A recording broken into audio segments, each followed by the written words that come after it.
හයි මම පවසන මම මනරුව දන්නේ පොඩි කාලේ ඉඳන් මායයි එකට ඉස්කෝලේ ඉගෙන ගත්තේ එකේ පන්තියේ ඉඳන් මං යාව දන්නවා ඌ මගේ පට්ට ෆිට් එක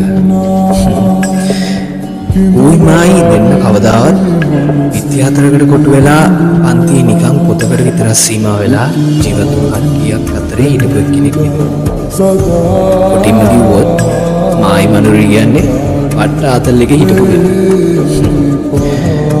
හැබැයි අපි ඉස්කෝලේ කාලේ අන්තිම හරිය වගේ වෙනකොට හරිම පුදුම විදිහට අපේ කතාව වෙනස් වුණා අපි දෙන්නගේ යාළුකම අතරට හරිම පුදුමාකාර වෙනස් විදිහේ අමුතුම යාළුවෙක් ආවා. ඒ තමයි රුෂිර මාණික්‍ය දේවප්‍රිය. නැත්තම් අපේ මාණික්‍ය කියලා කිව්වොත් කොටින්ම හරි. ඌ හරිම සංවර චරිතයක්. වගේම පොඩ්ඩක් තේරුම් ගන්න හරි අමාරුයි. මම සමහර වෙලාවල් වලට විහිළු කරා. හැබැයි ඌ එකකටත් hina වුණේ නෑ ලේසියෙන්. ඉතින් මං හිතුවා පට්ට සීරියස් චරිතයක් කියලා. ඒ වුණාට ඌගේ හිත හොඳයි. අපේ මනරුව නිසාම මේ අනික්‍යගේ තිබ්බ ගොඩක් හීන හැබෑ වෙන්න වැහිලා තිබ්බ ගොඩක් දේවල් ආපහු විවර වෙන්න හේතුවක්.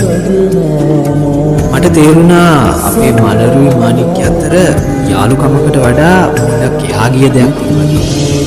ඉතින් ඒ මොනවා වුණත් මම උන් දෙන්නට පටසක්. ඒ සප් එක දෙන්න හේතුව මොනවා වුණත් මනරුවා කියන්නේ මගේ එක.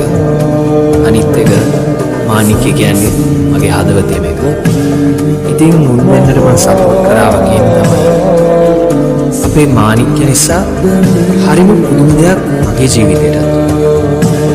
ඒ තමයි කවදාවත් හිතන්නේ නැති විදිහට මගේ ජීවිතේට අමුතුම කෙනෙක් ආවා. ඒ වෙන කවුරුවත් නෙමෙයි මගේ නිර්මල. අන්තිමට අපේ තිබ්බ යාළුකම සහෝදරකමක් විතරක් නෙමෙයි. අන්තිමට අපි තුන් දෙනා එක පවුලක් වුණා.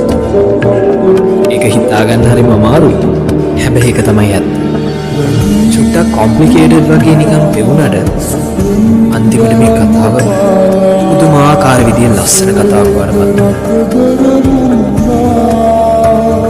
මේක මේ හදවතේ ඇත්තම කතාවක් වෙච්ච නිසා